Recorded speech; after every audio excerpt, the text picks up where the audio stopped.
Toastmasters, honored guests, Privyet and Dobra Utra, which means hello, good morning. I am married to a woman who was born in Russia and raised in Crimea.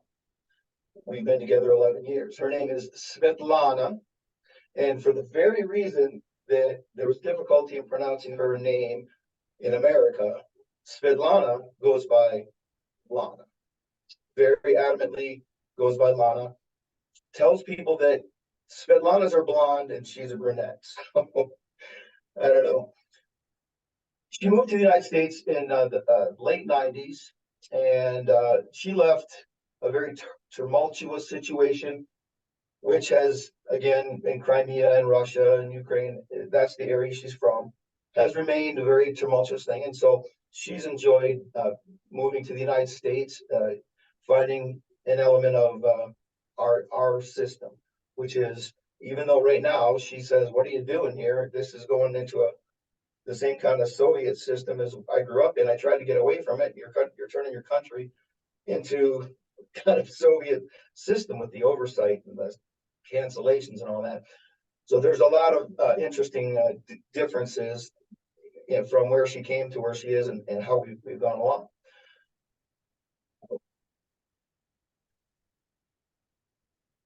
So language barriers. Having an international wife, Craig and Hay get to experience this joyful element. There are differences in the language, and there are some funny differences in the language that I just can't get over. I've been seeing around it for 10 years, and please, I'm not trying to be overly, well, this is a little bit what they call in comedy as blue. Imagine how many times in a day you use the word how. How are you? How's it going? How did you get to that point? The word how in the Russian language is pronounced, it's pronounced cock. So, I mean, when a person comes up to greet you, they say cock de la. Now, and when I get a group of Russian ladies over at the house, they're all talking, and every once in a while, from these ladies, you hear the word how, but it's pronounced cock. And I don't mean to be obscene, but it does come across as funny. So I guess you had to be there. So in an international marriage, there's a delightful element that I find in the cultural differences, and we also have similarities. Lana loves to garden, and everybody here by now knows that I love to garden. We're interesting is that even though we're married and have been for many years now, we have two homes. They're only about less than a mile apart. When we met, I was working on a software project in Phoenix and decided I was going to be moving home.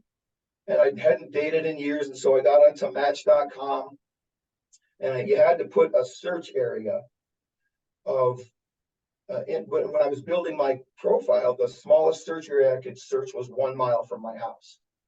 And I started building my pictures and profiles, and Lana popped up on my screen because her house is actually 1/3 of a mile away.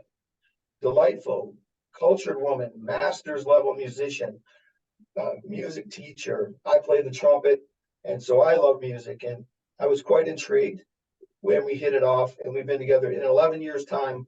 We've never had a name calling session, never had any yelling arguments, not even one time, which is incredibly wonderful.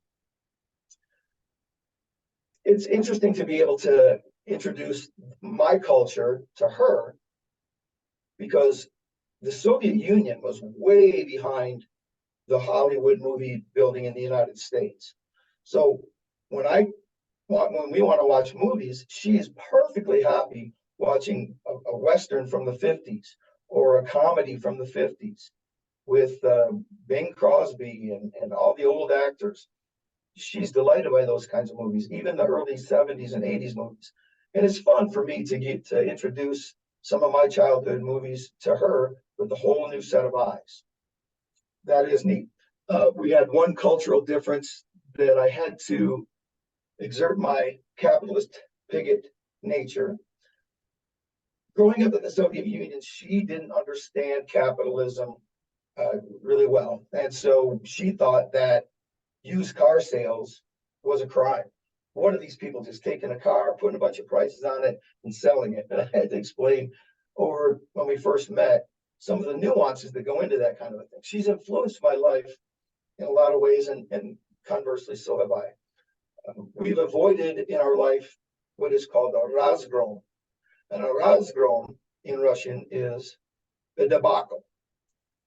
So a debacle is a razgrom. I don't know if you can count razgrom as one of my debacle sayings today, but there it is.